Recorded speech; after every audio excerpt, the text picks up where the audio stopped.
Hello, this is the Specialty Matcha podcast. I'm Ryan On, and this is my co-host Songjun Lee, Hello, hello. and we're the co-founders of Sanko Matcha Products. Yeah, so we launched this podcast to discuss our learning journey in matcha, share our stories, and interview experts. So today we're going to talk about what is matcha. It feels like one of those blog post headlines that you just have to do if you're a tea company. Like, what is matcha? There's probably like 1,000 different blog posts describing the answer to this question, And and there's probably 1,000 answers. yeah, they might not all agree with each other. Yeah. And I put it right up there with the question, "What is your favorite tea?" That every tea person always gets asked, and it's a very difficult question to answer. Right there, what is matcha is shockingly there's a lot to unpack, and depending on who you ask, you'll get very different answers. So for the blog post, "What is matcha?"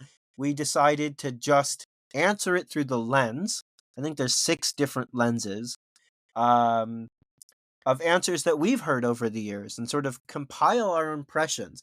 If you ask a tea master, what would their answer be? Or a tea farmer, or a botanist, what is matcha? Or a chemist, Mm. a sommelier, and historian, and the last one is a dietitian. And we filter it through all of these different lenses. And there's a lot more that we could have done, but for the sake of an article that we thought someone would read, that this covered our bases pretty well. That's a very interesting approach. I mean, like viewing from different angles, matcha is really something that can be defined totally in a different way. It's very much like the difference between the creator, the distributor, the seller, and the user of a lot of products. Yeah, no, it's a good reference. And things mean different things to different people, largely because of the value that it brings them, or what their values are. And I think this is well encompassed both in like physical values, monetary value, philosophical values, and historical values. It kind of goes through the gambit. Yeah, yeah. I something that's not in the article, but something that I was writing about recently for a future blog post is that matcha has a self-descriptive name. So Zongjun, I know you studied a lot more Japanese than I have. If you were to literally translate matcha, what do those characters? What does that kanji mean? Yeah, well, the kanji or the name of matcha comes from Song Dynasty Mocha, ceremony, which literally means powder tea or tea being milled into powder. So that's literally what it is. It's what mocha is, and it's what matcha is nowadays. Yeah. And you have layers of different meaning at different times. So it has a self descriptive name. Matcha is powdered tea. It's literally in the name. It's what mocha or matcha, which were represented by the same characters, meant to Song Dynasty China, is different than a traditional Japanese tea ceremony practitioner, is different than, I don't know, some consumer in California that loves matcha that doesn't even realize it's green tea. And all of these people have very different They understand exist. They exist. and different understandings of and expectations for what it is. That's right. It, Right. it's actually shocking the number of people that don't realize that matcha is tea or is green tea.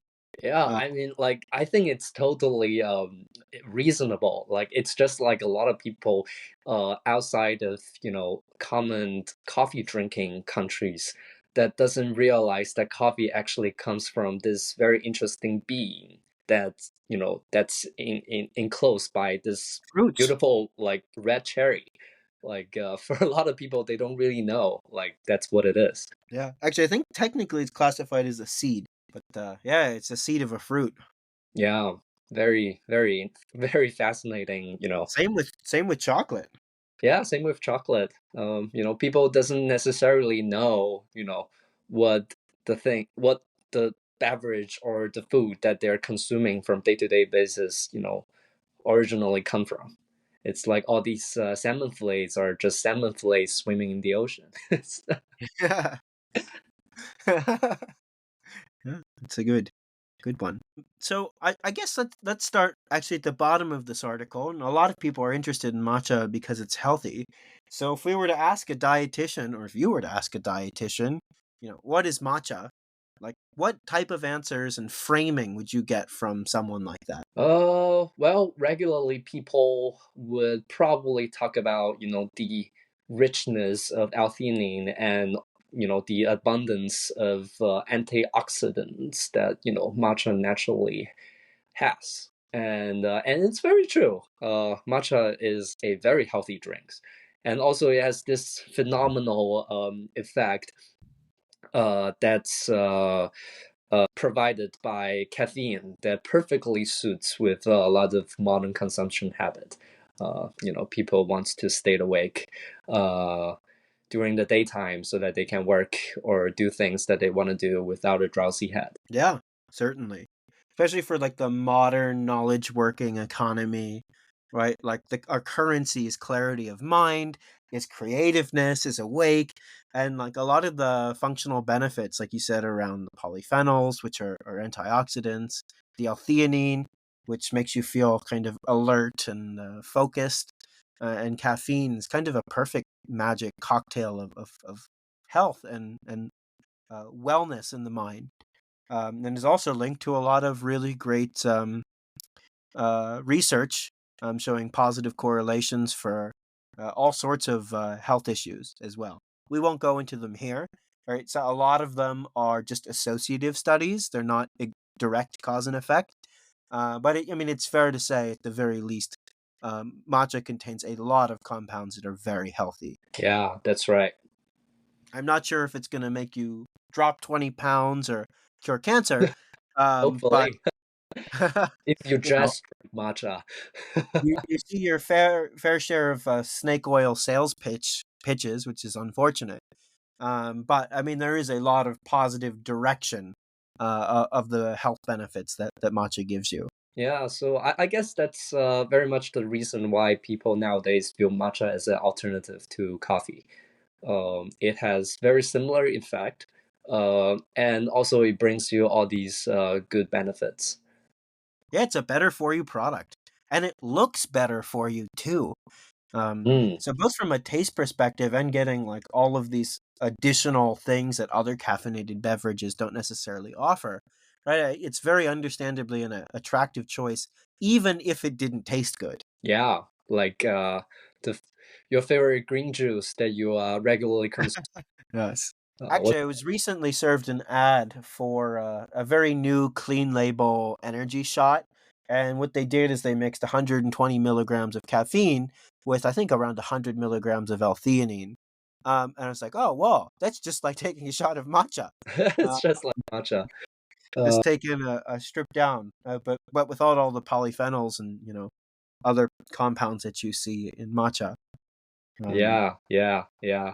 Well, it's I don't know, like who is trying to borrowing whose popularity, but it looks like all of these like healthy green juice products are trying to mimic the way they look to matcha. yeah, very true. Especially some of the more like what I call gateway matcha products, like the frappuccino and like the lattes. Like they have like a thick looking consistency. They look very hearty drinks. They're a similar color. It's Yeah, it's very in a yeah. Well, in a culture where the camera eats first, matcha's appearance certainly helps spread the word because it looks healthy. yeah. So like we talk about a lot of the ingredients that matcha has. So like from a chemist point of view, like what is matcha? Yeah. Great question. So, from a sort of a chemistry physics point of view, it is a very weird beverage. Mostly because you are consuming the entire leaf. It just happens to be powdered so small that it forms a suspension, and it is so imperceptibly small that one, you can't distinguish two matcha particles with your naked eye. So it's around 5 to 15 microns in diameter, and the threshold to distinguish a particle from another particle is around 30 to 40 microns for the human eye. But you also really shouldn't be able to feel it uh, in your mouth. If it feels grainy, it's probably larger or lower quality. Hmm. And then it's whisked with water. So you have the suspension of these microscopic tea leaves in water. You whisk it. There's a bunch of surfactants and other things in matcha that make it foam very easily, and you create this very stable foam. Right. So you have like foam of a Guinness, and you're also drinking the entire leaf without it feeling like you're choking down leaves. And yeah, that largely encompasses the chemist's point of view on what it's like. Interesting. I mean, I guess that's probably the reason why a lot of people thinks that, matcha totally dissolves in water versus it's actually a suspension. Tastes like, a watery drink. It doesn't necessarily taste like a mixture of powder.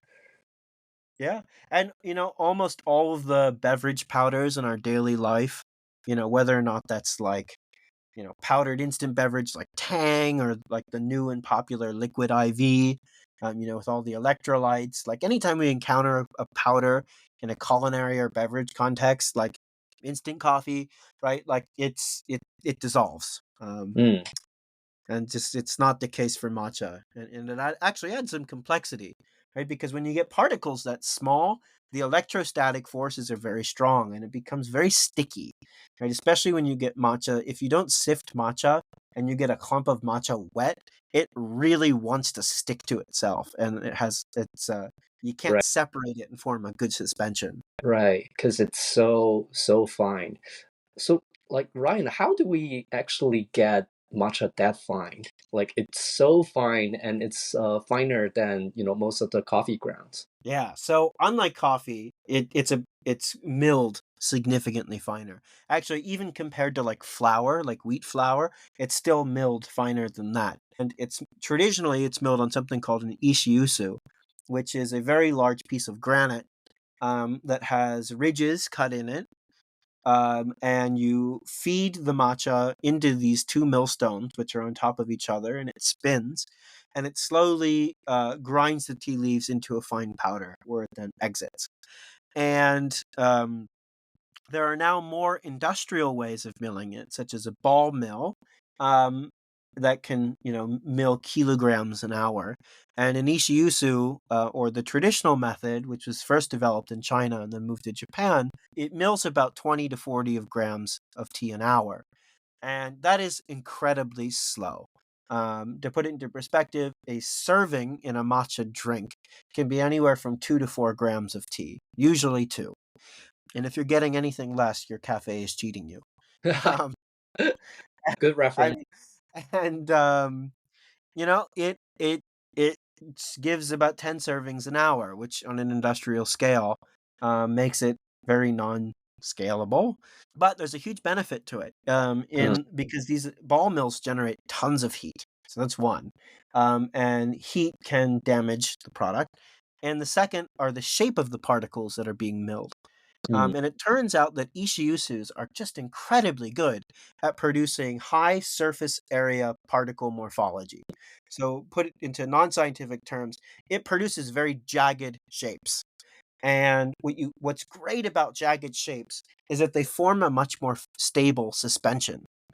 So when you mix that and create a suspension in water, anything that has higher surface area is going to have higher surface energy, and right. it's going to want to float around in that solution a lot more than a perfect spherical Yeah. particle. So there's a suspension quality consideration for matcha being a fine powder, but also a taste. Because it needs to be very low temperature milling, which makes stone milled matcha intrinsically better with the existing technologies right now. Yeah. Well, no wonder like why 90% of the matcha are still being milled in Japan. It's kind of crazy. Like it's almost if you think about that, it's like all the coffees are being milled essentially in Ethiopia, and gets packaged and distributed around the world. It's very unfortunate for matcha quality. Like the fact that most ishiyusus are all centralized in Japan, right? And the fact that no one gives transparent mill dates, right? Like mill dates are one of the most important considerations in matcha quality.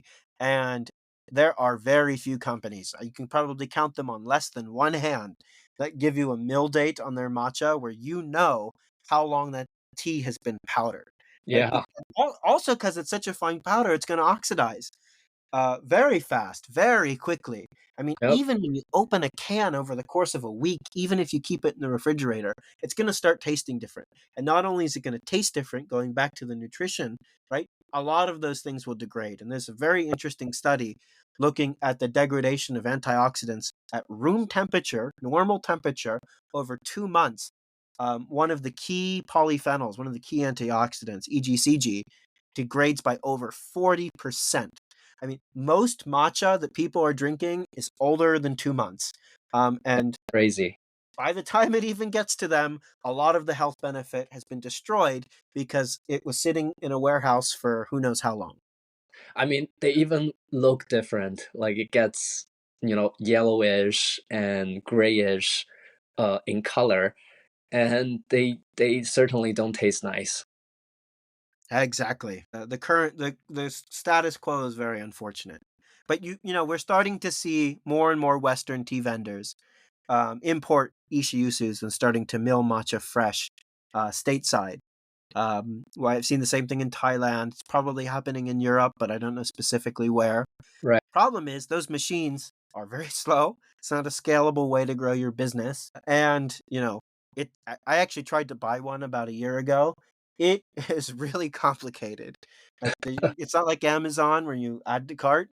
Like I had to find a translator. They had to get me quotes, right? And then you had to deal with the shipping, and they're expensive. It's like you have to at least outlay $10,000, probably more with shipping. And then like you have this industrial piece of matcha milling equipment, and like who knows what happens if the motor burns out or if you chip the millstone. No one's coming to help you.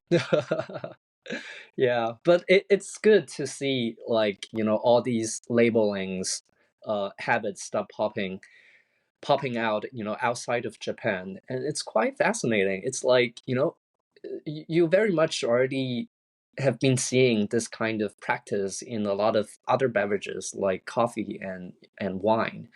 Exactly. That's it's interesting that it doesn't necessarily exist in Japan, but that's what a lot of consumers nowadays care about. It's the color, it's the taste, and it's ultimate a reassurance of quality, or a expectation of quality, that people can feel tangible. Yeah, a best by date or use by date is no longer good enough. Like I want to know when my coffee was roasted, right? And like the equivalent in matcha is knowing when it was milled. Yeah, yeah, and also, the cultivar, it's not just a poetic name, on the can that says, something something Mukashi. It's like a specific cultivar that people can associate with a flavor profile that they either like or dislike. Yeah, so important with these transparent labelings. I know that you and I are working on some articles now talking about the importance of transparent labeling, but sort of the short conclusion that we've come to is that you need to develop this shared language where people, especially in the specialty matcha world, can develop a set of complex preferences. And when I first started learning tea and going to New York City and buying it, we would buy a can, it would have a poetic name. I would drink it and enjoy it with other tea friends and other tea ceremony students. I wasn't developing a preference for that brand or that tea. I have no idea what it was, right? But like if you know that you're drinking a Pinot Noir from Burgundy, right? You're starting to develop these labels and associating them with the things that you like. So then you can say, "Oh, you know what? I really like that. Maybe I want to try a Pinot Noir from California." And same thing with matcha cultivars, as you said. We need to see more transparency in labeling so that people can develop a set of complex preferences so that this industry can become, richer culturally speaking. Right, right. I guess this is essentially how, appreciator or sommelier's approach to what matcha is. Oh, great segue. So Sam, what Zungjun, that's your English name, Sam. For those listeners who might be confused, we have only two Yeah, I people. have a separate personality for different. When, when he's in a good mood, he's Sam. When he's in a bad mood or business mood, it's Zungjun. So we alternate. Right. Um, Clean label for Sam. and I can have a well set of complex developed preferences for these different personalities. uh, I gotta watch out when Zungjun enters the room. that's funny. But Sam, Zungjun, you have your WSET certificate in wine. You're level 3, which is quite impressive. So you know a lot about wine, and I know you were part of some wine appreciation circles when you lived in Shanghai a few years ago. So what if you put that lens onto matcha? Learny enough. I mean, it's the right amount of knowledge that gets you to know that you don't know a lot. Uh, Just like everything. it's just like everything, but it's same thing to matcha. Before I start really, get serious into matcha, I'm pretty much a matcha latte drinker. I seldom drink matcha by itself. Um, Unless it's required by my omotosenke school practice, which matcha is really a sense of relief after sitting in sesa for like 2 hours. um, So but true. for me, just like what we were talking about previously, matcha for the longest time was pretty much a mystery to me. I don't necessarily have a right knowledge structure to kind of disintegrate or destructuralize matcha as a generic element. I don't necessarily know what kind of cultivar, what's the terroir of that very bolt of matcha that I just drank, and I certainly do not really understand what are the um, labor costs, and all the manufacturer processes that goes into producing that very bolt of matcha, and what's the difference between that matcha to a different matcha, which they vary probably 10 times in price. You of course also get a very different sensory experience. The more expensive matcha certainly tastes better than the cheaper ones. But why? That Yeah. is that bothers me for quite a long time until I start to learn more about matcha along the way. That's a that I don't necessarily learn from Chanoyu schools. Yeah, for sure. And I would say it's not your fault, right? That's not what tea ceremony is focused on. But and the ecosystem of matcha vendors around, right, are not like promoting it necessarily either. Right? It's not until very recently, really in the past few years, that you start to see this whole new world of labeling and storytelling to talk about the different terroirs and processing and cultivars. Yeah, I myself, I didn't even realize matcha. I should have realized, but it just was never even a consideration for me that matcha had different cultivars until I was traveling through Southeast Asia, and I went to a really great what they call contemporary matcha bar in Bangkok, and I tried tea there for the first time, and I was looking at their menu, and I was like, "Whoa!" Like Asahi cultivar, Okimadori, Samidori.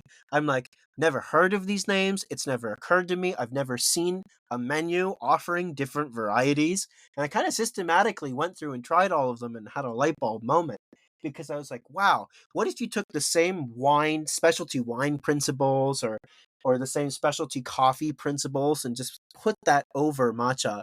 And I thought it was so fascinating and kind of a shame that it was so opaque. Yeah, yeah. But nowadays you see that demand more often. I guess it's like a lot of people like me and like you who are, wine drinkers or coffee drinkers, that they already have this, knowledge structure um, for them to, take approach to objects, to things. And I think that's what a lot of these new consumers are trying to apply that knowledge structure, to matcha. And I think there's a great demand for that. So let's break down what that knowledge structure is. So, like when you ask a sommelier, or even filter through the lens of matcha, like what effect does terroir have, processing, cultivar, Right, and right. I mean, single first, origin versus blends? Like what right. is that knowledge structure? Yeah, yeah. So first, cultivar, cultivar really makes a big difference. Different grapes, different coffee types, certainly will provide a very different foundation for flavor to develop. And then it will be Tawa. It will be the geographic area where that crop grows. So like different countries for coffee, different areas for coffee, different places for wine. Different slope, whether the grape is grow on a slope or in the valley. And how long the vegetation gets exposed to sunlight, all of these will have a very great impact to the flavor profile. Yeah, I know you and I were at a tasting recently. We had two Chablis, and I think they were grown 4 kilometers apart. Mm-hmm, And like mm-hmm. one was closer to the river, one was on the mountain, and wow, they were different. Same producer, same production, same grapes. They were both Chardonnay because it's Yeah, Chablis. Same vintage, same harvest, just different terroir, and like there were different products. yeah, different products, and also the surrounding environment really matters too. Same for Chablis. I have the opportunity to try a Chablis uh, that the vineyard was very close to a lavender farm. Hmm. And then the wine has this wonderful interesting floral taste that very much resembles a lot of lavender flavor. So the environment really makes a big difference on the outcome. Yeah. And going back a little bit on cultivar, one, what are cultivars? And two, why do different cultivars exist? What, like, why is that a thing? Well, I mean, cultivar stands for cultivated variety. Ultimately, they are the same thing, biologically, but they are different because certain genetic traits altered some of the expression of some traits. For example, in tea, you would have different sizes of tea leaves, different colors of of the stem. Sometimes it's green, sometimes it's purple. We sometimes refer them as purple tea in China. They have very different flavor profile outcomes that start giving people the idea of naming them differently. When it comes to some extremes, in Chaozhou, when you have dancong tea, and dancong is a tea category that's highly driven by its fragrance type. And when it comes to a extreme, some individual bush will get its own name because the flavor from that very bush tastes very different from other tea around it. And I know in matcha specifically around cultivars, some of it is a mixture of just hybridization, or sometimes they just find a tree and they really like it, or rediscover some trees and rediscover its flavor characteristics and or appearance characteristics, or sometimes even yield. Right, so the most common cultivar in Japan is called Yabukita. I think it's something around 70% of tea grown in Japan is Yabukita, and it generally tastes good, and it's fantastic yield, and it's very hardy. It's not a very delicate plant, where some other cultivars are more difficult to grow, more finicky, kind of like Pinot Noir in wine. You just can't grow it everywhere, and when you do, it requires a lot of care and attention. Yeah, and nowadays we see a general trend of planting cultivar or producing cultivars with these very strong umami tastes that resembles like the taste of nori or seaweed, which in Japan is considered to be a very, very important indicator of high quality. But Hmm. outside of Japan, I think that preference really diverge or polarized. Some people like it, and other people, for example, like me, I don't necessarily really like the nori taste. Yeah, for certain. It'll be interesting to see in the coming decades how that changes, and especially as matcha gets so many new consumers, global consumers. Yeah, Is international. that umami is that going to be a sustained preference in the matcha industry, or is that going to need to change? My hunch is that it's going to be less appreciated by foreign audiences. I Yeah, think most people, when they drink savory green tea, find it a very strange experience. yeah. Like common description would be like, like seaweed and grassy. Like it's some of the common notes that people associate with unpleasant flavors. Yeah. And it kind of makes sense, right? If you grow up Japanese, there's a real cultural appreciation for umami flavors.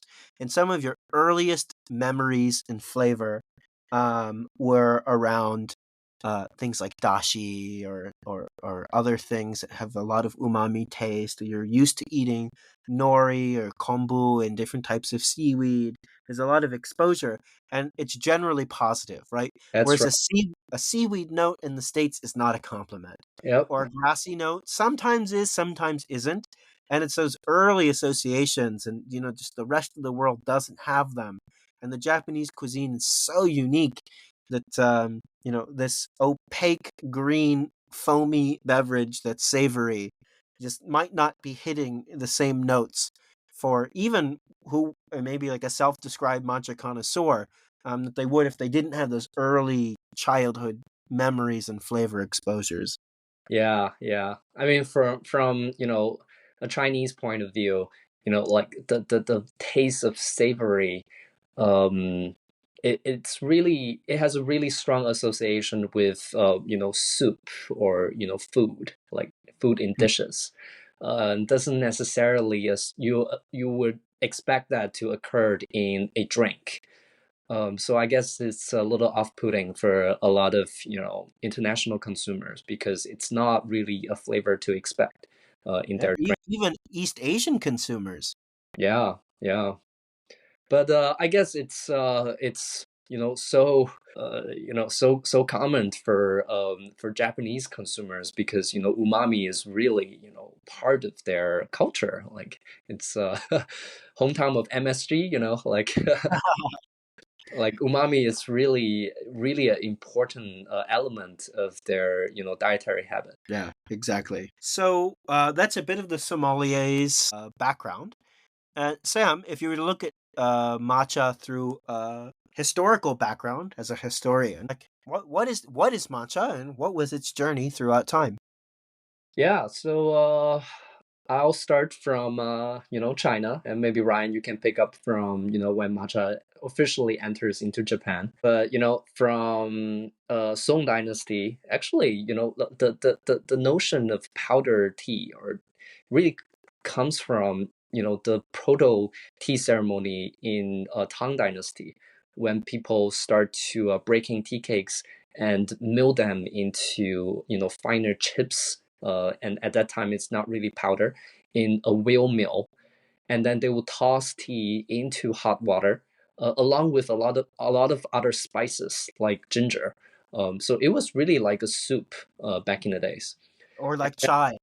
Yeah, or chai, really. Like you actually, it's like chai. You also add salt into the Mm, tea back yeah, in Tang Dynasty. the chai. Yeah, and people would roast the tea cake on charcoal fire to kind of enhance the flavor a little bit. It was fascinating, to see that kind of ceremonial practice back in the days, and so different from how people drink tea nowadays. But that was, Tang Dynasty, and then in Song Dynasty, that evolved into a much more elegant kind of ceremonial practice. tea gets milled into much finer powder. But it's still very different from matcha that we drink nowadays in Japan. So, back in Song Dynasty, one of the very important indicator of high quality is how pale the color of the foam and the tea soup. Hmm. It's the The opposite. Yeah, paler the better, the whiter the better. So like the base material for mocha, back in Song Dynasty is probably closer to modern days baicha, white tea. And I bet the texture is also going to be or would be very different. But we have no ways to verify that because mocha ceremony gets discontinued legally by the first Ming emperor, Emperor Zhu Yuanzhang. He was born in a very low class peasant family and worked his way up to becoming the first emperor of Ming Dynasty during the warlord era in late Yuan. So he really had the opportunity to experience how harshly life can be for lower class farmers and people that produce agriculture product back in the days. And he also realized mocha was really meant for these aristocrats, noble families and It's very monarchs. stuffy, Yeah, right? Like very, very very elitist. elitist kind of culture back in the days, and he absolutely hated that. So basically, and also it was very, very labor intensive to produce mocha. It really gives heavy burden for normal farmers in China back in the day. So he basically legally banned the production of mocha or powder green tea in China and switched the culture entirely to loose leaf tea. Hmm. Fascinating. Yeah. But, it was fortunate or unfortunate, unfortunate for China because we lost mocha forever. But it was fortunate that, this culture still exists in Japan. And it was brought to Japan by this great monk called Esai, which Ryan will have studied, Japanese tea ceremony longer than I did. So maybe you can provide a little bit of history on that. Yeah. Well, I'm far from an expert, but I'll pick up on your story, and maybe I'll go back a little bit. Go back a little bit, and that the spread of tea within East Asia, the earliest spreads of tea, were to East Asian countries, and the primary reason why they spread was because of Zen Buddhism. So tea made its way to Korea and Japan originally through Buddhist monks bringing it back. And then it was grown and cultivated and produced around temples. So there's are records of tea being introduced to Japan before the Song Dynasty and the Tang, but it wasn't until Eisai brought it over that it really stuck. Yeah, so the practice evolved, and I'm by no means an expert in that early history. But the person who really cemented it into a ceremony was a guy named Senrikyu, really formalized the ceremony, and then when he died, it got his school, his practice, his lineage got divided three different ways: the front house, the back house, and the house down the road, which later turned into a Motosenke, The Urasenke, and family Mujakoshi. business at a time. Yeah, family business got divided, and but once it divided, those schools are still around. Motosenke and Urasenke are um, one of them's 14 generations, the other 16 generation. I'm not sure about the third. And then there's also other samurai schools that exist as well. So there's a lot of these institutions that preserve Japanese tea ceremony. And they're preserving it to this day. And some of them have been very good at internationalizing it and spreading it. And I would say that East Asian countries, in particular China and Japan, have a very rich history of using tea as a form of cultural exchange. I know that when Japan went to the Paris World Expo, over 100 years ago, one of their cultural sites was a tea house. And if you look at any diplomats or presidents that go to Japan or go to China, right, tea is one of those cultural exchange elements that foreigners generally encounter and then develop some interest in. Like a non-negligible reason why modern matcha interest has spread has been general interest in Japanese culture, and when people go to Japan trying matcha for the first time, and perhaps having a more open mind to the experience because they're in the country where it's from, versus getting this very neon green beverage at their local cafe or something like that. Yeah, yeah, certainly. Japan plays I would say the only role in spreading, matcha internationally, or even back to China, because nowadays Yeah. you being a matcha revivalist in China that got inspired by Japanese tea ceremony and trying to bring back Song Dynasty matcha ceremony, which is very interesting to see. Yeah, indeed. Despite it being revivalist, it's some of the tea looks good. And weirdly enough, because I think it's outside of my experience, if you Google any of these sort of Song Dynasty replica teas that have this white foam, it it actually is almost a little off-putting to me. It's like not something that looks very delicious because it's just outside my experience. But I'd love to try it. Yeah, I mean White those foam to films me, look thick. It's almost like like the color or the foam in a dishwashing sink. Uh, yes, it does.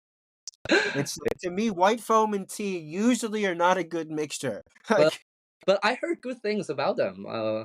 From what I've heard, some of them actually taste pretty good. yeah, now I could totally see it. Right, we But need to try it next time we go yeah, back to China. let's do it.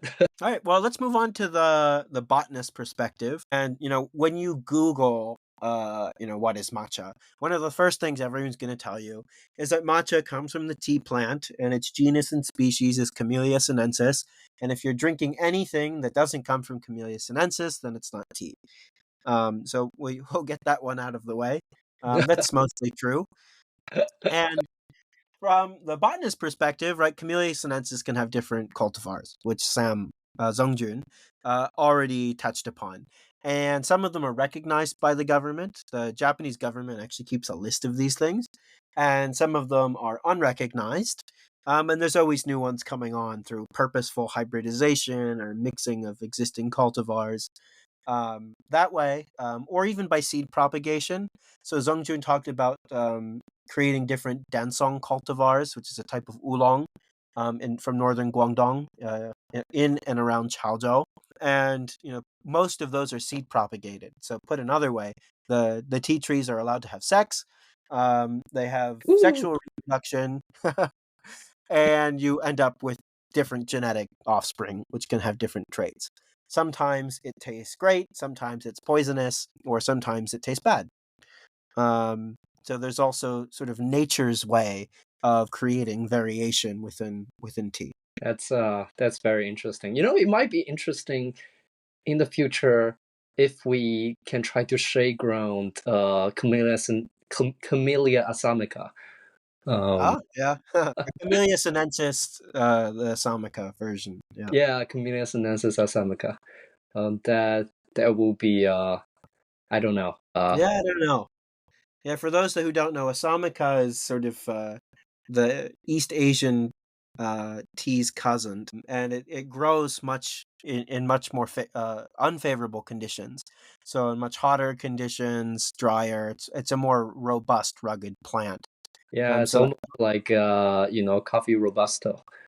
yeah, exactly. So Um, it can be grown in places like Kenya has a lot of Asamika.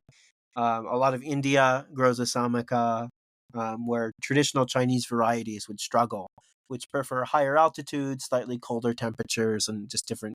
They're a little bit more delicate and finicky in their production. yeah, when tea was first brought to Japan, actually they end up having a few times of trying because tea dies in Japan initially. Hmm. They had a hard time finding the right places to grow tea, which ultimately they found Uji. But before them, they were trying to grow tea elsewhere in Japan. It gets too cold, and Mm. tea cannot grow, or sometimes it gets too hot, and they end up having very different outcome. Yeah, for sure. The tea plant can be very finicky. Okay. So Zongjun, from a tea farmer's perspective, what is matcha? What makes it different than other types of green tea? What makes matcha matcha from the person who's actually making it? Yeah, so I guess this is really one of the key importance or difference between Japanese tea and Chinese tea, and between Japanese matcha and Chinese mocha. It's shade grow. Like all of the most, I would say all of the matcha in Japan are you know when they are farmed in all these gardens for a period of time, usually before picking, 20 to 40 days. The tea bushes will be covered and totally or partially blocked from sunlight. And all these tea bushes without sunlight, they will try to shoot out these very, very tender shoots, which are eventually gets harvested and gets made into matcha. So this very interesting practice is very unique to Japan. You don't see that elsewhere, in Korea or in China. Um, and the outcome is certainly fascinating.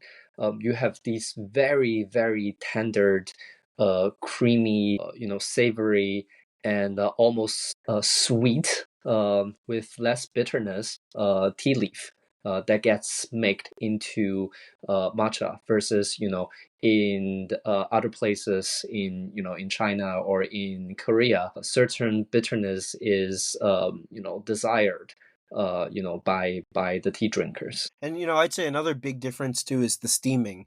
Right, most green tea Right. that's gone over the world is not steamed. It's usually pan fried in some way, or sometimes like really hot tumble dry. But matcha is very uniquely steamed, which was originally a Chinese processing technique, but the art was lost Yeah. with the death China of Moa. practice. Now it's all walked, usually walked. You basically fry the tea in a giant wok. But back in the days, you steam them to kill the oxidants, to oxidize the tea. Yeah, you have to denature what's called PPO, polyphenol oxidase, which is the primary enzyme that will turn a leaf from green to brown. Yep. All right. Last but not least, putting it through a traditional lens. So, if we were to ask a tea master what is matcha, answers that I've gotten are that it's a special powdered green tea from Japan, and that it's the main focus of Japanese tea ceremony.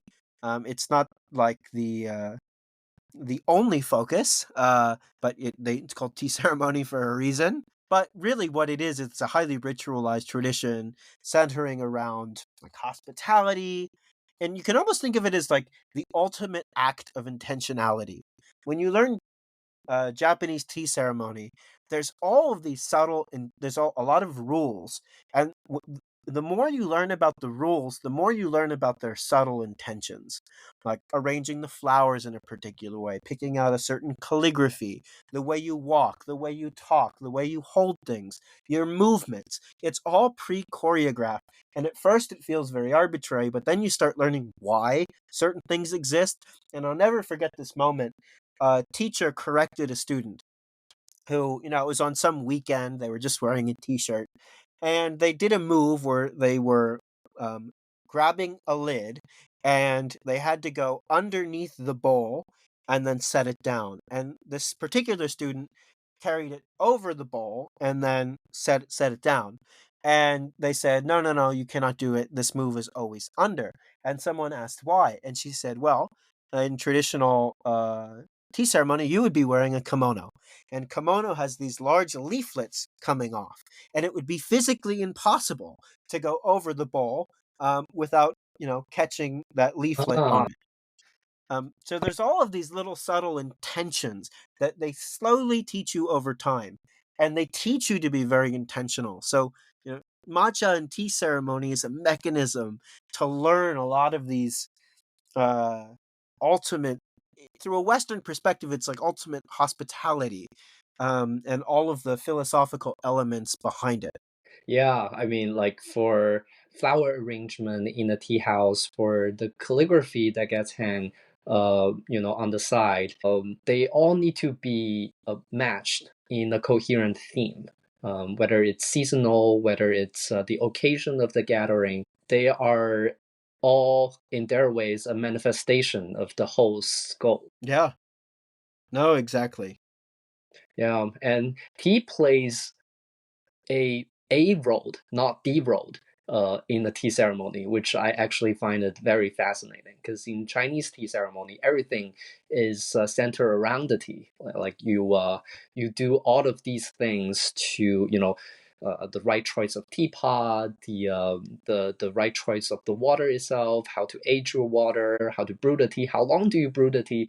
All of that is for the flavor of the tea. It's for a better tasting cup of tea. While in Japanese tea ceremony, tea is oftentimes not really, the center of the spotlight. Yeah, I mean, Chinese tea ceremony or at least modern Chinese tea ceremony, is basically connoisseurship, right? And like the modern Japanese tea ceremony is like creating an experience. It's very different focuses, Yeah, very different approach. both equally valid. And in Chinese, there's this character Pin, and Pin Cha, basically means to appreciate tea, appreciate drinking tea, tea connoisseurship, and we leveraged this character to create our logo, um, Yeah, which consists of a very similar shape to pin, and pin consists of three squares that are stacked like a triangle. And each square character is called ko, and ko means mouth or sip. So sanko is sort of a reference to the uh, appreciation of drinking tea, because you have three mouths make pin together. yeah, And also in Japanese tea ceremony, when you're handed a bowl of matcha, you're supposed to drink it in three sips. So just like Iko matcha would be one sip of tea, Sanko matcha would be three sips of tea. yep. Triple pun. Triple pun. And well, I think that is a great place to end. Yep, Thank you for listening. We would love it if you followed us on wherever you listen to podcasts, share it with a friend. Please give us a 5-star review if you liked it. And thanks for listening, and we'll come out with more content. yeah. I'll see you in the next episode. Yeah. See you in the future.